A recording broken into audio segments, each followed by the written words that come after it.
I wasn't looking for airships. I need you to understand that. I was looking for something far more ordinary. I had been reading through digitized newspaper archives from the 1890s, trying to trace the early history of rural electrification in the American Midwest. I wanted to find the first mentions of power lines reaching small farming communities. That was the project. That was all I cared about. I had a spreadsheet open. I had dates. I had township names. I was checking whether certain counties got electricity before or after the arrival of the railroad spurs. And then I found the Sacramento Evening Bee, dated November 1896. The article was short. It described a bright light in the sky over the city, moving against the wind, seen by hundreds. Witnesses said it looked like an electric arc lamp suspended beneath a cigar-shaped object. Some said they heard voices from above. Others said they heard a motor. The article treated this as curious, but not impossible. The reporter speculated it might be an inventor testing a flying machine in secret. The tone was calm, matter-of-fact, almost bored. I thought it was a misprint. I thought maybe someone had written a joke column, or maybe a fiction piece had been filed under local news by accident. So I searched for another source. I found one, then another, then another. Within 2 hours, I had located over 40 separate newspaper accounts from California alone, all published between November 1896 and January 1897, all describing the same type of object. A large, elongated craft, often described as cylindrical or cigar-shaped, with bright lights underneath, sometimes with visible wheels or rudders, sometimes with the sound of machinery, sometimes silent. Witnesses included farmers, lawyers, police officers, railroad workers, and at least 2 mayors. And that's when the comfortable part of my research ended. I want to be careful here. I'm not going to tell you what happened. I'm going to tell you what I found. I'm going to tell you what stopped making sense. And I'm going to tell you the questions I still can't answer. You can decide what it means. I am only going to describe the shape of the hole. The first thing I did was try to find an explanation. That's what you do. You assume someone already solved this. You assume someone already debunked it. I searched for academic papers, for aviation history, for hoax investigations. I found references to the 1897 airship wave in a few books on American folklore. The standard explanation went like this: mass hysteria, combined with misidentified stars, combined with hoaxers and newspaper sensationalism. Venus was bright that spring. People were primed by Jules Verne novels. Newspapers competed for readers and exaggerated stories to sell copies. Case closed. But I kept reading, and the explanation started leaking. The first problem was the geography.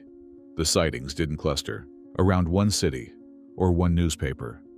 They moved. They moved in a rough line from California eastward across Nevada, then jumped to the Great Plains, then appeared in Texas, then in the upper Midwest, then scattered across the Ohio Valley, then faded somewhere around the eastern seaboard.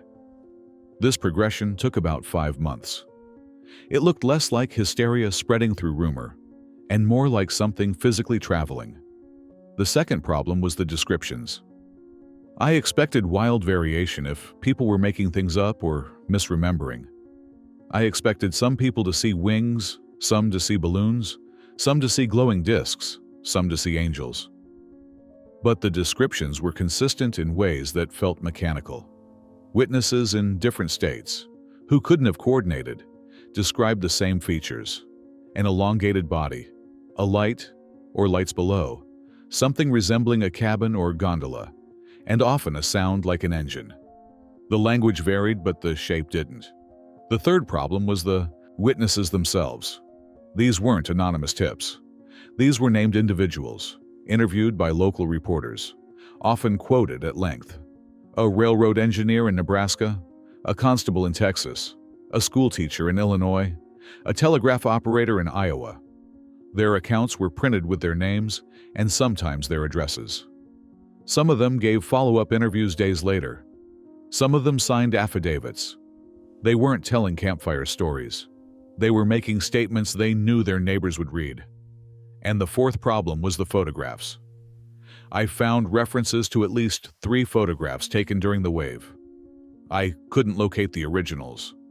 I found reproductions in a few early aviation history books from the 1910s, printed as curiosities. The images were grainy, but they showed something in the sky, something oblong, something with structure. The captions called them unverified, but the books still included them. Why include them at all if they were obvious fakes? I tried to find where the originals had gone. One was supposedly donated to a state historical society. I contacted them. They had no record of it. One was supposedly in the archives of a newspaper that had since merged with another paper. I contacted them. They said their archive from that period was incomplete. One was supposedly in the private collection of a family whose patriarch had been a witness. I found no trace of the family after 1923. Maybe the photographs were hoaxes. Maybe the witnesses were confused. Maybe the newspapers exaggerated. I can't prove otherwise. But I noticed something in the way the story was handled after the fact. It wasn't debunked.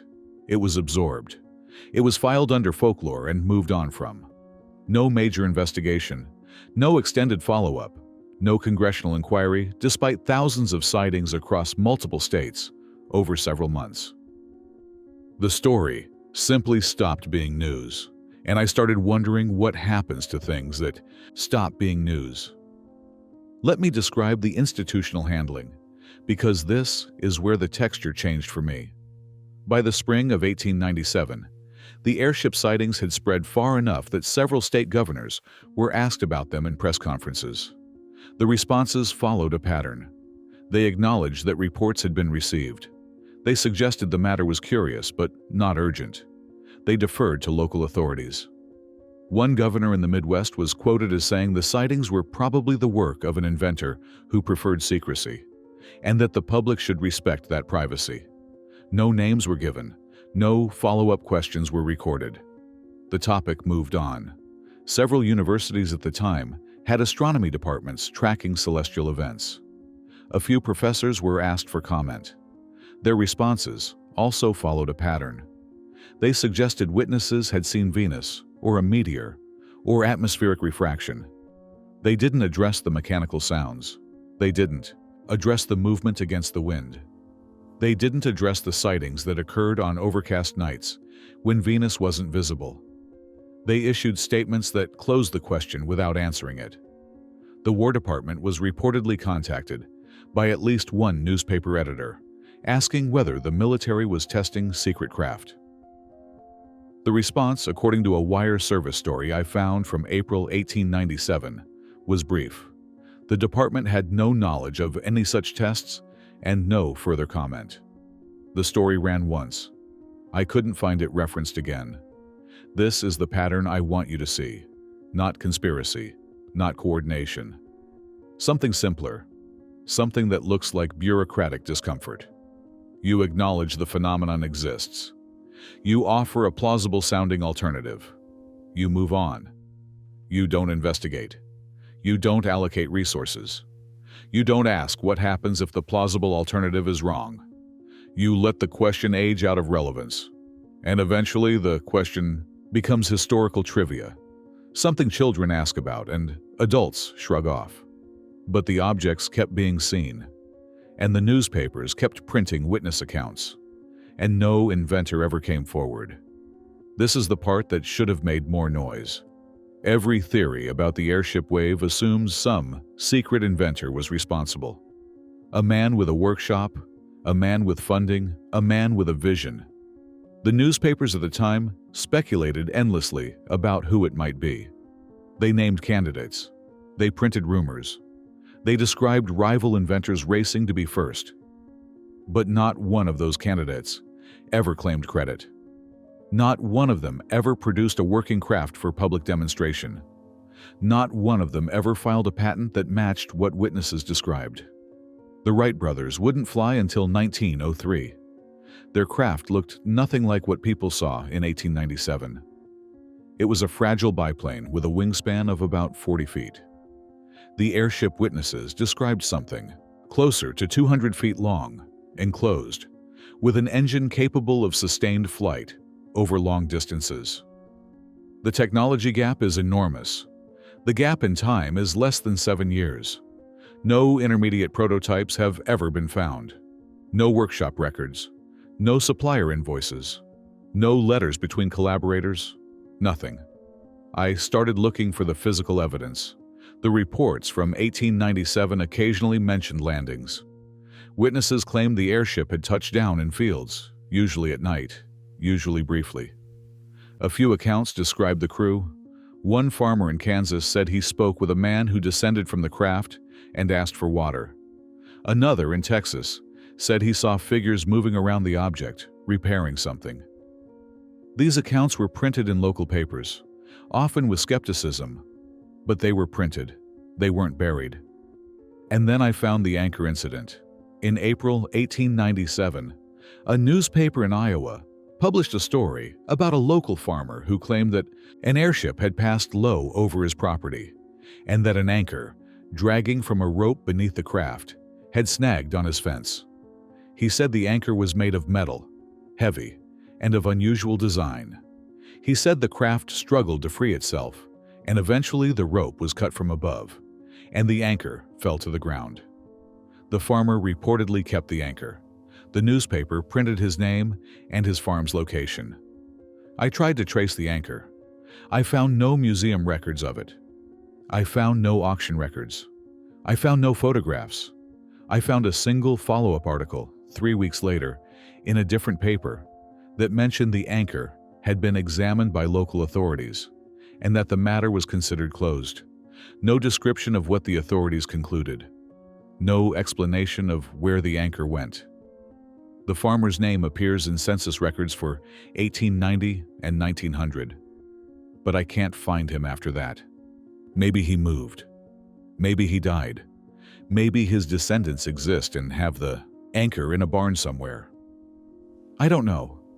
I only know the object was reported, examined, and then stopped being mentioned.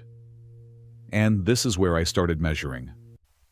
One of the things that bothered me about the airship descriptions was the scale. Witnesses consistently described something between 100 and 200 feet long. That's not a balloon. That's not a glider. That's an engineered structure. To lift something that size, you need either an enormous gas envelope or an engine powerful enough to generate sustained thrust. In 1897, the internal combustion engine existed, but it was heavy, weak, and unreliable.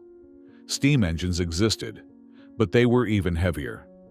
No engine available at that time could have lifted a craft that large and kept it airborne for hours, unless the descriptions were wrong, or unless the propulsion method was different, or unless the craft wasn't built in 1897.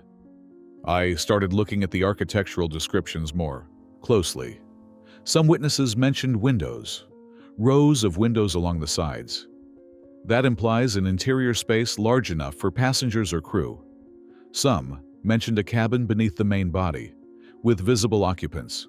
Some mentioned wheels or runners on the underside, suggesting the craft was designed to land. These aren't details you'd expect from a hoax or a misidentified planet. These are functional details, operational details. The kind of things you notice when you're looking at something that works. And then I started noticing the buildings. I wasn't looking for connections. I was still trying to verify whether any physical evidence from the airship wave had survived.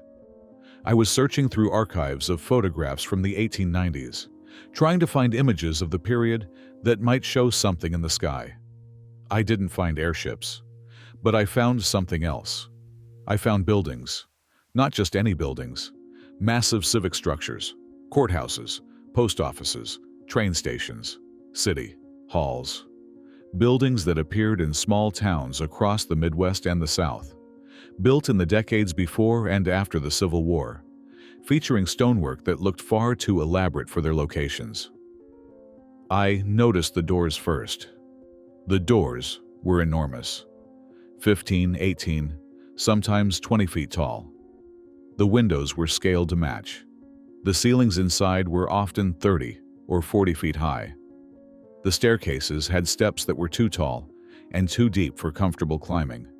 The handles on doors were placed higher than modern ergonomics would suggest. The proportions were wrong.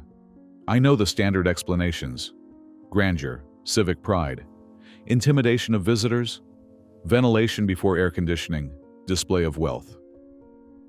I know all of these, and none of them explain why a rural courthouse in a town of 2,000 people would need a door you could drive a carriage through.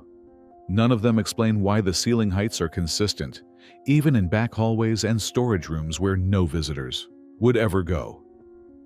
None of them explain why the step heights often exceed modern building codes by 3 or 4 inches. None of them explain the wear patterns. The wear patterns. That's what I started photographing. When stone steps are used for generations, they wear down. You can see grooves where feet have landed. You can see depressions where hands have rested on railings. You can measure, roughly, how much use a surface has received by how much material has been removed.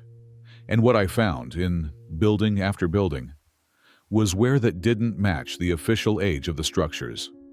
Steps that should have been worn smooth by a century of use were barely marked. Railings that should have shown hand polish were dull. Floors that should have been grooved showed only light surface scratching. Maybe the buildings were renovated. Maybe the stone was replaced. Maybe I'm wrong about how wear accumulates. I'm not a geologist. I can only tell you what I saw. I saw buildings that looked ancient in design but young in wear. I saw proportions that made no sense for human use. And I saw the same architectural vocabulary repeated across thousands of miles, in towns that had no reason to share architects, no reason to share building methods, no reason to share anything except geography. And that's when I went back to the maps. I wanted to know how these towns were founded. I wanted to find the original surveys, the original plats, the records of who built what and when. I started with a courthouse in southern Illinois. The building was listed as completed in 1872.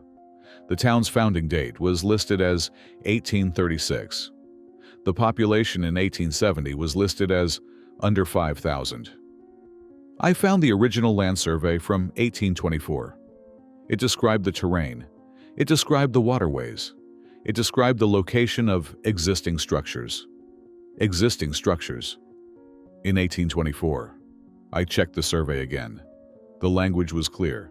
The surveyor noted stone foundations on the site where the courthouse now stands. He noted what he called remnants of prior construction.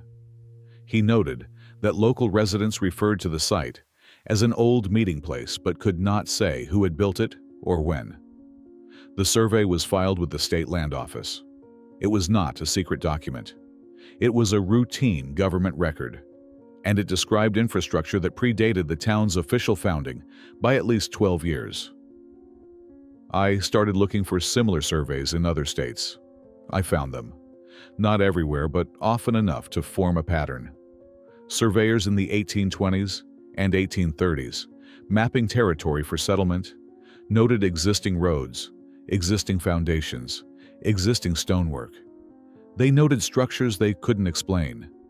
They noted materials they couldn't source. They noted that local populations, often indigenous, told them the structures had always been there, had been built by the old ones, had no origin story anyone remembered. The surveys were public records. Anyone could read them. And yet the standard histories of these towns began with the arrival of European settlers, as if nothing had existed before. I don't know what this means. I can't prove what this means. I can only say that the maps changed, the language changed, the categories changed. Something that surveyors in 1824 called prior construction became, by 1870, natural rock formation, or early American vernacular architecture, or simply disappeared from the descriptions altogether. The foundations were still there. The stonework was still there. The buildings were still there. but the acknowledgement of their mystery vanished. And that's when I started wondering about the airships again. What if the craft seen in 1897 weren't new? What if they weren't inventions? What if they were remnants? What if someone, somewhere, still had access to technology that had been built long before? Technology that had been quietly maintained, quietly operated, quietly hidden? What if the wave of sightings wasn't a wave of innovation, but a wave of exposure, a brief moment when something old became visible again? I know how that sounds. I know. But I want you to consider the pattern. Massive buildings with no clear origin. Land surveys that mention prior construction. Airships that no inventor claimed. Photographs that vanished. Anchors that disappeared. A wave of sightings across the entire country, documented by thousands of witnesses, covered by hundreds of newspapers, and then absorbed into folklore and forgotten. What gets forgotten isn't always false. Sometimes it's just inconvenient. I kept digging. I found a newspaper clipping from a regional paper in Missouri, dated March 1897. The article described a sighting near a small farming community. The witness, a veterinarian, said he had been tending to a horse when he heard a sound overhead, like a steam engine, but smoother.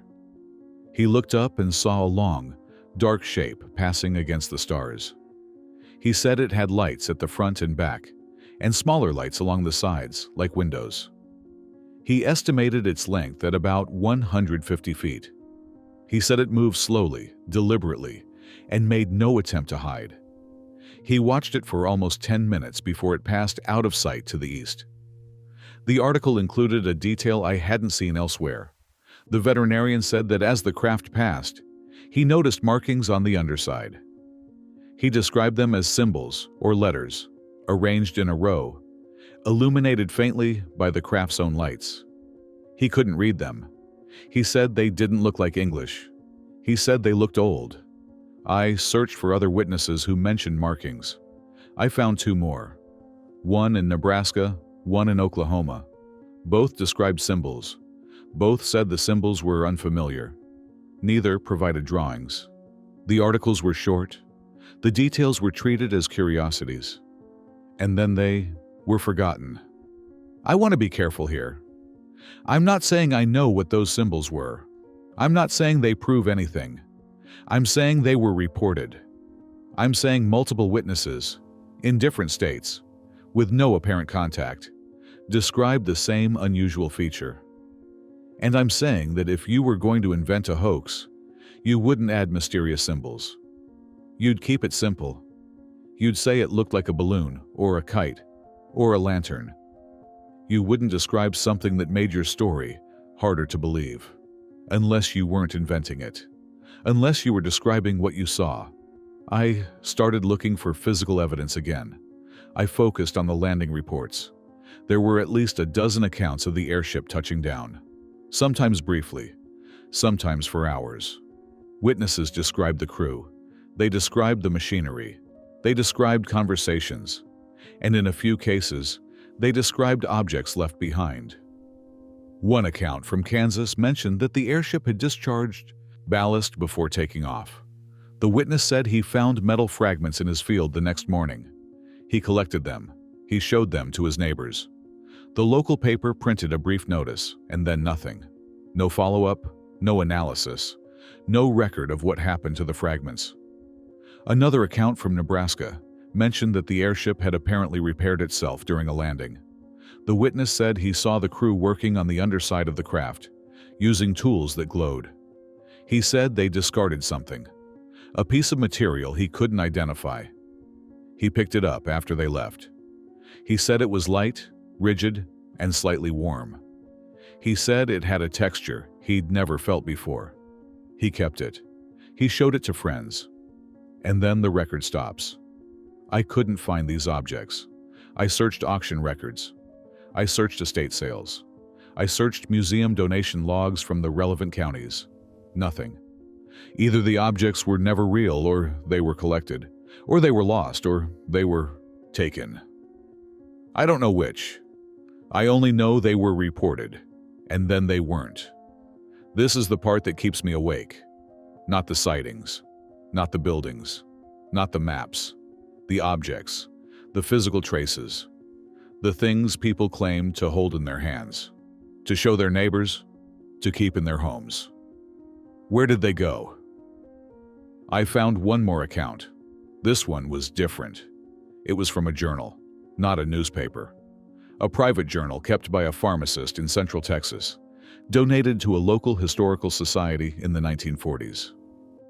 The society had digitized portions of it for a genealogy project. I found it by accident while searching for something else. The pharmacist wrote about the airship sighting in April 1897. He wrote about seeing it pass over his town at dusk, moving north. He wrote about the conversations it sparked. And then, 3 weeks later, he wrote something else. He wrote that a man had come to his shop, dressed in plain clothes, asking questions about the sighting. The man wanted to know who had seen it. He wanted to know if anyone had found anything on the ground. He wanted to know if anyone had taken photographs. The pharmacist said he answered honestly. He said the man thanked him and left. He said he never saw the man again. He said he didn't know who he was or who had sent him. A man asking questions. 3 weeks after the sightings, looking for witnesses, looking for evidence. I can't prove what that means. I can't prove who the man was. I can't prove he was connected to anything official. But I can tell you that the sightings faded sharply after the spring of 1897. I can tell you that the newspapers moved on. I can tell you that the inventors never came forward. And I can tell you that the physical evidence, the anchors and the fragments and the photographs, never surfaced again. Something happened. Something changed. And the questions stopped being asked. I started looking at the artifacts, not buildings, not maps, objects. The things people used, the things they held in their hands. I wanted to know if the scale problems I'd noticed in architecture extended to smaller items. I wanted to know if the proportions were consistent, and I wanted to know if anyone else had noticed. I began with furniture. I had seen photographs of 19th century interiors, mostly from wealthy homes, and I had always accepted the furniture as normal. Chairs, tables, cabinets, beds, the usual.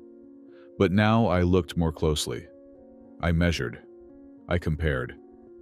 And I found the same problem I had found in the buildings. The chairs were too large. Not dramatically, not absurdly, but consistently. Seat heights that were 2 or 3 inches higher than modern standards. Seat depths that were 2 or 3 inches deeper. Armrests placed at heights that would be uncomfortable for an average person today. I found this in dining chairs, in parlor chairs, in office chairs and church pews. I found it in cheap furniture and expensive furniture. I found it in pieces made in different cities, by different craftsmen in different decades. The proportions were wrong in the same direction, by roughly the same amount. The standard explanation is that people were taller then, but they weren't. Historical records show that average height in the United States actually decreased slightly during the 19th century due to urbanization and dietary changes. People in 1850 were, on average, shorter than people today, not taller. So, why was their furniture bigger? Another explanation is fashion. Furniture styles change. Proportions shift with taste. Maybe people simply preferred larger furniture for aesthetic reasons, but that doesn't explain the consistency. Fashion varies. Fashion has regional differences, class differences, decade-by-decade changes. This was uniform. This was systematic. And this extended to functional items where fashion shouldn't matter. I found tools, oversized tools, hammers with handles too, long and heads too heavy for comfortable single-handed use, saws with grips too wide, wrenches scaled for hands larger than mine. I found these in antique shops, in estate sales, in museum collections labeled as standard 19th century implements. I held them. I tried to use them. They weren't comfortable, they weren't efficient. They felt like they were made for someone else. The labels always said the same thing. decorative, ceremonial, display pieces, presentation items. But these tools showed wear. They showed use marks. They showed the patina of actual work. A decorative hammer doesn't have a worn face. A ceremonial wrench doesn't have scratches in the jaw. These items had been used. They had been used a lot, and they had been used by someone whose hands fit them. I found doors. Not the grand civic doors I'd seen in the courthouses and post offices. Smaller doors. Interior doors from private homes. Doors salvaged during renovations and sold to architectural reclamation dealers. I measured them. Standard modern interior doors are about 6 feet 8 inches tall and 2 feet 8 inches wide. The doors I found were consistently taller, 7 feet, 7 feet 6, sometimes 8 feet. And they were heavier, built from thicker wood, hung on larger hinges. The handles were placed higher. The latches were placed higher. The proportions were wrong. Maybe people like tall doors. Maybe high ceilings required high doors for visual balance. Maybe. But I also found stairs. Interior stairs. Stairs from the same period, from the same regions. The risers were taller. The treads were deeper. The pitch was steeper than modern codes allow. These weren't grand staircases designed to impress visitors. These were back stairs. Service stairs. Stairs meant for daily use by household staff. Why would you build uncomfortable stairs in a space no guest would ever see? I don't have a complete answer. I only have a pattern. The pattern says that sometime before the late 19th century, a significant portion of the built environment in the United States was constructed for users who were larger than modern humans.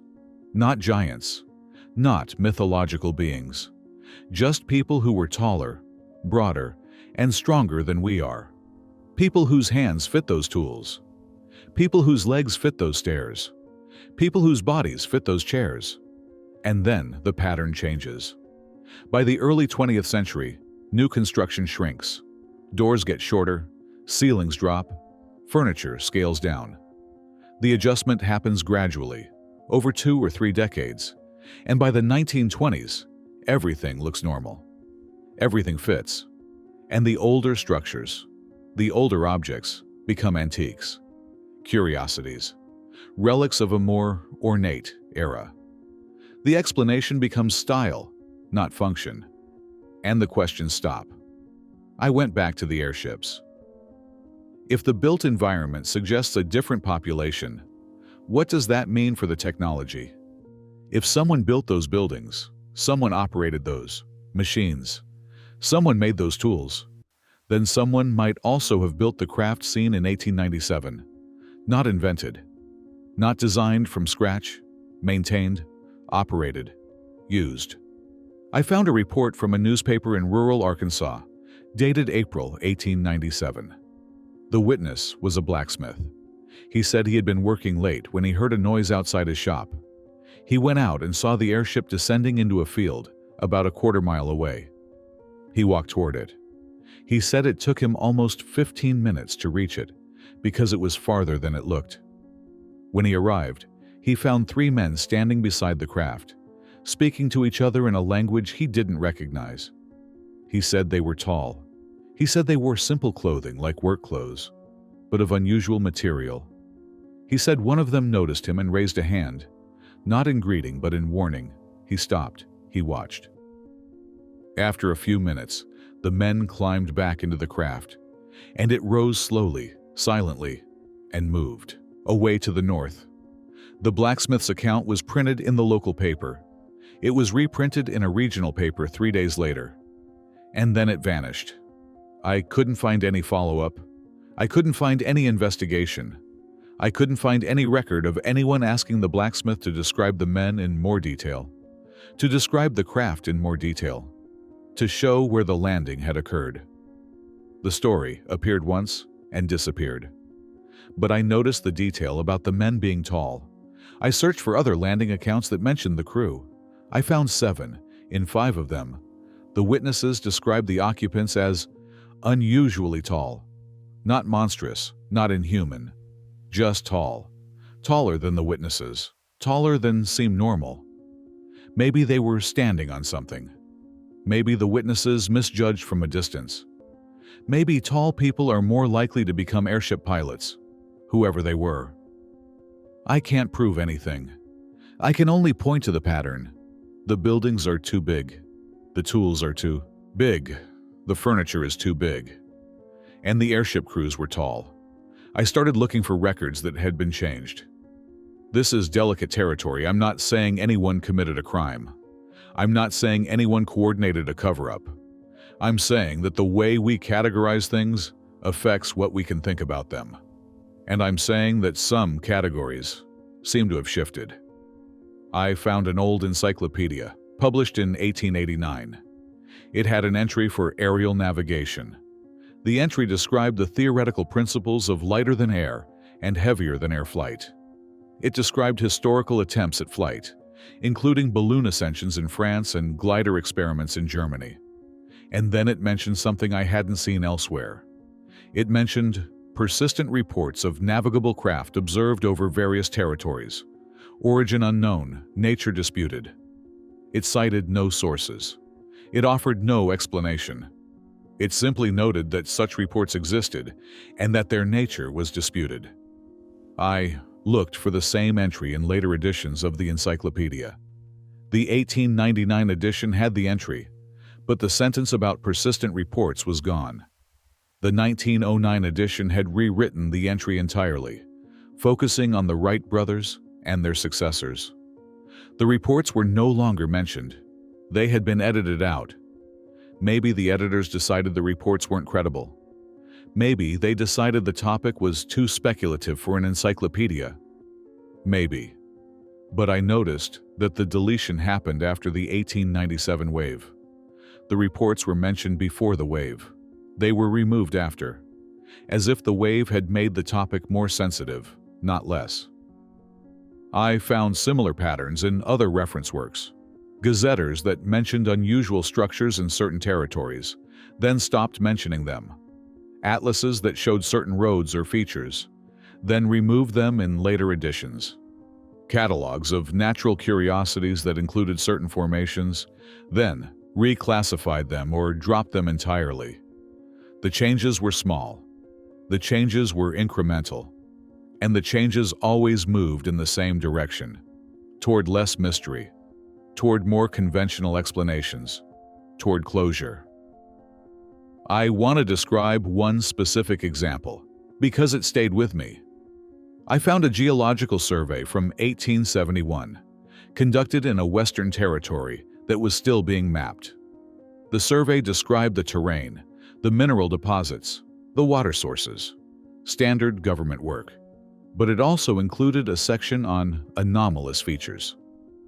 The surveyor described a series of stone structures in a remote canyon. He described walls. He described foundations. He described what he called dressed stone, meaning stone that had been cut and shaped by tools. He described the structures as old, weathered, and of unknown origin. He speculated they might be remnants of Spanish exploration or earlier indigenous construction. He noted that local guides refused to enter the canyon and would not explain why. I searched for follow-up surveys of the same area. I found one from 1885. It covered the same canyon. It described the terrain in similar detail. But the anomalous features section was gone. The stone structures weren't mentioned. The dressed stone wasn't mentioned. The canyon was described as containing natural rock formations of moderate interest. Nothing more. Maybe the surveyor in 1871 was wrong. Maybe he mistook natural formations for construction. Maybe. But he was a trained geologist. He knew the difference between weathered rock and dressed stone. He used specific language. He made specific observations. And 14 years later, those observations were erased. I tried to find the canyon. The coordinates in the original survey were imprecise, and the territory had been resurveyed and renamed multiple times. I couldn't locate the exact site. I couldn't verify whether the structures still exist. I could only verify that they were reported once, clearly, by a government surveyor, and then they were never reported again. And that's when I started to form a hypothesis. I want to be clear about what I'm suggesting. I'm not claiming certainty. I'm not claiming proof. I'm offering a framework that makes the evidence fit together in a way the standard explanations don't. You can reject it. You can find a better framework. I'm only going to describe what I see. The hypothesis is this. The technology seen in 1897 was not new. It was old. It was remnant technology from a prior civilization that existed in North America before the current historical narrative begins. This civilization built the oversized structures we now attribute to civic pride. It manufactured the oversized tools we now label as decorative. It operated aerial vehicles that we now dismiss as hysteria or hoax. And when this civilization ended, or diminished, or was replaced, some of its technology remained in the hands of a small number of people who continued to maintain and operate it in secret. The airship wave of 1897 was a moment when that technology became briefly visible. Maybe by accident, maybe by necessity, maybe by choice. The craft were seen, they were reported, they were documented. And then they were collected, or hidden, or destroyed, and the story was allowed to fade into folklore. I know this sounds extraordinary. I know it requires a complete revision of American history. But I want you to consider what it explains. It explains why no inventor came forward. There was no inventor. The technology predated the witnesses. It explains why the craft were so advanced. They weren't built in 1897. They were built earlier, possibly much earlier, by people with capabilities we don't fully understand. It explains why the physical evidence disappeared. Someone was collecting it. Someone was suppressing it. Not through conspiracy necessarily, but through institutional inertia, through classified programs, through the quiet absorption of anomalies into archives that nobody checks. It explains the buildings, the doors, the stairs, the tools, the furniture. They weren't built for us. They were built for the people who came before. We inherited their infrastructure and gradually modified it to fit our smaller scale. And it explains the maps, the surveys, the encyclopedias, the gradual erasure of references to things that didn't fit the official timeline. Not a cover-up in the dramatic sense. Just a slow editorial process, a preference for clean narratives, a tendency to remove what can't be explained. But I need to test this against the strongest objections. The first objection is archaeology. If a prior civilization existed in North America with advanced technology, where are the remains? Where are the skeletons? Where are the tools? Where are the buried cities? I don't have a complete answer, but I notice that archaeological interpretation depends on what you expect to find. If you expect indigenous hunter-gatherer cultures, you interpret stone structures as temporary or ceremonial. If you expect European settlement, you interpret dressed stone as colonial. The framework determines the conclusion. Anomalies get filed under unexplained and left for later investigation that never comes. I also notice that North American archaeology is remarkably incomplete. Huge portions of the continent have never been systematically surveyed. Many sites that were documented in the 19th century have never been revisited. And some sites that were documented have been reclassified, developed over, or simply lost. The absence of evidence is not evidence of absence, especially when the search has been so incomplete. The second objection is physics. How could a prior civilization have developed powered flight before the internal combustion engine? How could they have built craft capable of sustained, controlled aerial navigation? I don't know. I can only point to what witnesses described. They described engines that sounded different from steam or gasoline. They described lights that seemed electrical, but operated without visible wires or batteries. They described materials that were lighter and stronger than anything available at the time. Maybe they were wrong. Maybe they were exaggerating. Or maybe the technology was real and operated on principles we don't fully understand. I found one more account that bears on this. A newspaper in Kansas, dated April 1897, printed an interview with a man who claimed to have been taken aboard the airship briefly during a landing. His account was treated as a curiosity, printed with mild skepticism, and never followed up. He described the interior of the craft as clean, well-lit, and surprisingly spacious. He said the walls were smooth and seemed to emit their own light. He said the engine, if it was an engine, made no sound he could hear. He said the crew showed him a device they used for navigation, a kind of moving map that displayed their position relative to the terrain below. He said he didn't understand how it worked. He said it looked like nothing he had ever seen. Maybe he invented the whole thing. Maybe he wanted attention. Maybe. But he also described details that would have been science fiction in 1897 and are commonplace today. A smooth, light-emitting interior, a silent engine, a moving map display. Either he was remarkably prescient, or he saw something real that exceeded his ability to explain.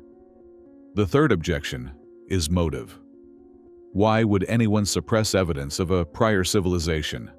What would be gained by hiding this history? I think the answer is simpler than conspiracy. I think the answer is comfort. The current historical narrative is tidy. It has a beginning. It has progress. It has a clear line from primitive to advanced, from colonial to modern. A prior civilization disrupts that narrative. It raises questions about who we are, where we came from, and whether progress is as linear as we believe. Institutions don't like questions they can't answer. They don't like mysteries that undermine their authority. They prefer to file anomalies away and move on. Not because they're evil, because it's easier. And there's another possibility. Maybe the technology was useful. Maybe whoever collected the airships and the artifacts, and the evidence didn't destroy it. Maybe they studied it. Maybe they reverse-engineered it. Maybe some of the technological leaps of the 20th century weren't leaps at all. Maybe they were recoveries, rediscoveries, applications of principles that someone had already discovered long before and left behind. I can't prove that. I don't have documents. I don't have witnesses. I only have the pattern. The pattern of things that appeared and then vanished. The pattern of reports that were made and then forgotten. The pattern of evidence that should have accumulated and instead dispersed. I want to tell you about the last thing I found. It was a photograph, not of an airship, a photograph of a building in a small town in the upper Midwest, taken around 1890. The building was identified in the caption as the county courthouse. It was enormous, 4 stories, stone facade, columns, a dome. The kind of building you'd expect in a state capital, not a farming community of a few thousand people. But that wasn't what caught my attention. What caught my attention was the street. The photograph showed the building from across the street, and in the foreground, you could see people. Men in hats, women in long dresses, a horse-drawn cart, normal 19th century figures, and behind them, the building rose. And the proportions were wrong. The people looked small, not because they were far away. The photographer had captured them at a distance that should have made them roughly proportional to the doorways behind them, but they weren't. The doors towered over them. The windows towered over them. The steps were visibly too tall. The whole building looked like it had been built for a different species. I know photographs can be deceiving. I know angles and lenses can distort proportions. But I found other photographs of the same building, taken from different angles, in different years. The proportions were consistent. The building was too big for the people using it. And then I found out the building was demolished in 1937. The official reason was structural instability. The foundation had supposedly shifted. The dome was supposedly unsafe. A new courthouse was built on a different site, smaller, more modern, more proportional. The old building was torn down. The stone was carted away. I couldn't find any record of where it went. I searched for other courthouse demolitions from the same period. I found dozens. All across the Midwest and South, the grand old courthouses were coming down in the 1920s, 30s, and 40s. The reasons varied: structural problems, modernization, fire damage, changing needs. But the pattern was consistent. The oversized buildings were being replaced by normal-sized buildings. The infrastructure of the previous era was being erased. And with it, the questions. I don't know what happened to the airships of 1897. I don't know who built them. I don't know who flew them. I don't know where they went. I only know that thousands of people saw them, that hundreds of newspapers reported them, that the descriptions were consistent and detailed, and that no explanation has ever been provided that accounts for all the evidence. I don't know who built the oversized courthouses, the oversized tools, the oversized furniture. I don't know why they were built at that scale. I don't know what happened to the people they were built for. I only know that the objects exist, that they show signs of use, and that the explanations we've been given don't fully satisfy. I don't know what the surveyors saw in the canyons and the valleys, the dressed stone and the old foundations. I don't know why those observations were removed from later maps. I only know that the records changed, that the categories shifted, and that things which were once openly discussed became topics no one mentioned. I have questions. That's all I have. Who were the people the buildings were built for? Where did the airships go after 1897? Why did the physical evidence disappear? What happened to the men who came asking questions 3 weeks after the sightings? And who decided what we were allowed to remember? I'm still looking. I'm still measuring. I'm still comparing photographs and surveys and catalogs and accounts. Every week I find something new. A detail that doesn't fit. A record that contradicts the standard story. A question that nobody seems to have asked. The investigation isn't over. It's barely begun. And I think someone, somewhere, knows exactly what I'm looking for. I think they've known for a very long time.